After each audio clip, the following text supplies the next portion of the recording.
రాత్రి వేళ కామాక్షి ఆయన పడుకున్న దగ్గరికి వచ్చి తట్టి లేపింది.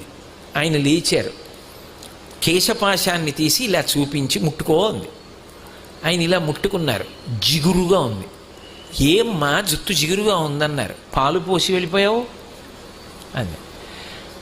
అమ్మా నీ గుడి పునర్నిర్మాణం చేయాలని తాపత్రయపడ్డానమ్మా అన్నారు. ఏమయ్యా గుడి పునర్నిర్మాణం చేయడానికి నువ్వు సంపాదించాలా? నన్ను అడిగితే నేను ఇవ్వను.